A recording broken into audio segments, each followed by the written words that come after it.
सुप्रभातम। नमो नमः। सर्वेपि छात्रेभ्यः एकदा पुनरपि सुस्वागतम् अस्ति अस्मिन् संस्कृत नवनीतस्य कक्षायां। प्रिय विद्यार्थियों, आपका एक बार फिर से इस संस्कृत की ऑनलाइन कक्षा में स्वागत है। अपन ने पीछे वाला टॉपिक कंप्लीट कर लिया था, कारक प्रकरण, और आज अपन पढ़ रहे हैं प्रत्यय का टॉपिक। नए वाला टॉपिक पढ़ रहे हैं बच्चों। नए वाला टॉपिक है, इसमें अपन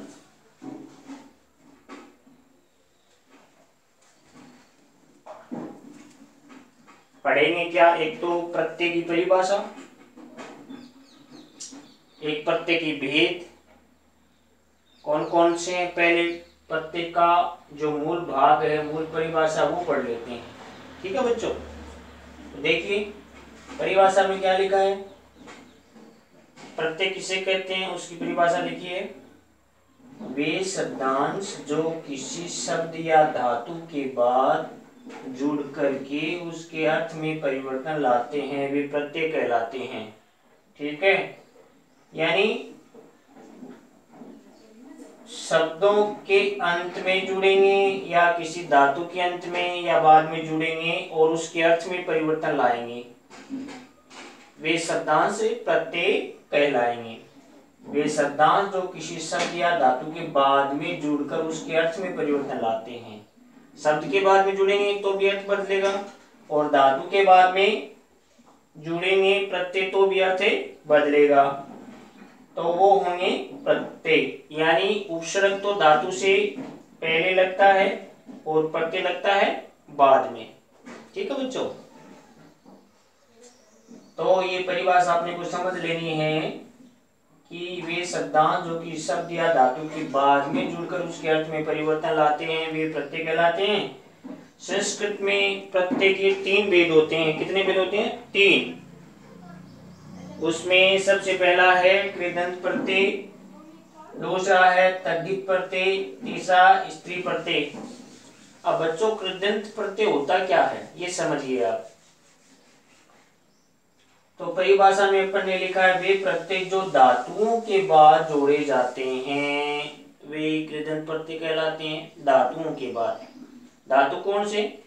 जैसे पठ है यानी पढ़ना, लिख यानी लिखना, गम यानी जाना, खाद यानी खाना, कथ यानी कहना, पृच्छ यानी पूछना, यानी ये धातु है। इनके बाद में अगर कोई प्रत्यय जोड़ा जाएगा तो वो कृदंत की श्रेणी में आएगा।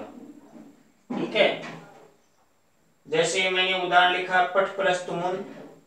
पठ धातु है तो धातु के बाद कौन सा प्रत्यय जुड़ रहा है? तुमुन प्रत्यय, तो ये कृदंत में आएगा धातु के बाद। पठ प्लस तुमुन पठितुम बन गया, यानी पढ़ने के लिए।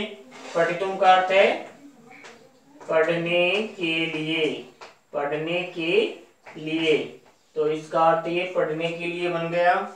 तो पठितुम यानी पढ़ने के लिए बना है, तो पढ़ धातु में तुमुन प्रत्यय जोड़ा है, धातु के बाद जुड़ा इसलिए कृदंत हो गया। ठीक है, इसके बाद धातु के बाद ऐसे ही गम प्लस तुमुन गंतुम बन जाएगा, जाने के लिए। लिख प्लस तुमुन लिखितुम, लिखने के लिए। खाद प्लस तुमुन खादितुम, खाने के लिए। इस प्रकार के ये तुमुन प्रत्यय के उदाहरण हो जाएंगे। दूसरे प्रत्यय के उदाहरण हो जाएंगे, लेकिन धातु के अगर कोई बाद में कोई प्रत्यय जुड़ता है तो वो होता है कृदंत। ठीक है,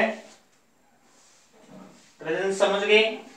एक तो शब्द होता है, एक धातु होता है। ठीक है, तो शब्द के तो रूप चलते हैं, जैसे राम है तो राम के रूप चलेंगे, राम है रामो रामः। धातु है तो उसकी क्रिया चलेगी, जैसे पठती पठता पठंती। धातु क्या होता है? क्रिया के मूल रूप को धातु कहते हैं, क्रिया के मूल रूप को। क्रिया जैसे पठती क्रिया है, पठती यानी पढ़ता है, एक क्रिया है, तो उसका मूल रूप क्या हुआ? पठ, यानी पठ से बना हुआ पठती। तो क्रिया का मूल रूप होता है वो धातु होता है, और कृदंत प्रत्यय धातु में जोड़ा जाता है। ठीक है, आगे अगले वाला दूसरा प्रत्यय तद्धित प्रत्यय। वे प्रत्यय जो शब्दों के बाद में जोड़े जाते हैं। ठीक है, शब्दों के बाद में जुड़ेंगे वो तद्धित होंगे, जैसे लघु प्लस तमक। लघु यानी छोटा, तम प्रत्यय जोड़ा तो लघुतम है पुल्लिंग का, लघुतमा स्त्रीलिंग का, लघुतमम ये नपुंसकलिंग का। यानी पुल्लिंग में तो राम की तरह रूप बन गए विसर्ग लग के, स्त्रीलिंग में रमा की तरह आ लग के, और नपुंसकलिंग में फल की तरह अंत में मैं लग के लघुतमम बन गया। लघु यानी छोटा, तो लघु क्या है यहाँ, लघु शब्द है, क्या है, शब्द, धातु नहीं है।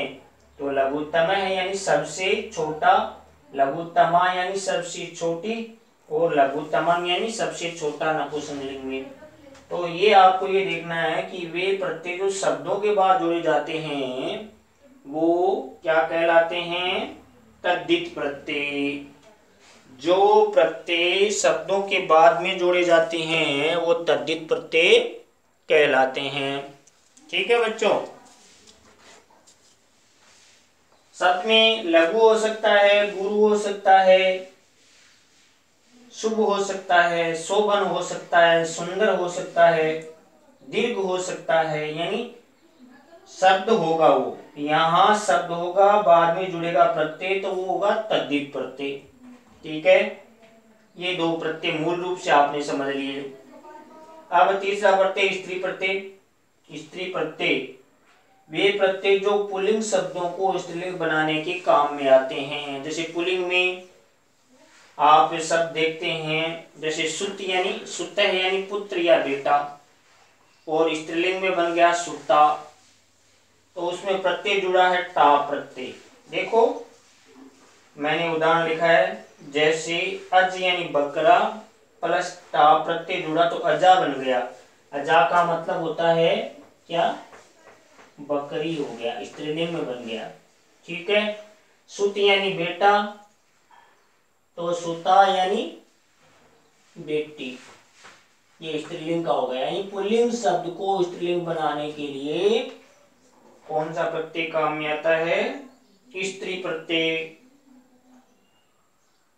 तो आप ये देखोगे कि इसके मूल 3 वेद है, प्रत्यय तो बहुत सारे हैं लेकिन मूल 3 वेद होते हैं। यानी कृदंत है उसके भी कई सारे प्रत्यय हैं, तद्धित के भी कई सारे प्रत्यय हैं, और स्त्री के भी कई प्रत्यय हैं। ठीक है, तो ये तो मूल वेद हैं। ऐसे तो अपन 15-20 प्रत्यय पढ़ेंगे जो अपने सिलेबस में है 9th में, लेकिन मूल 3 ही होते हैं। ये आपको जब समझ में आ जाएगा तो आगे वाली बात और समझ में अच्छी तरह से आ जाएगी। ठीक है,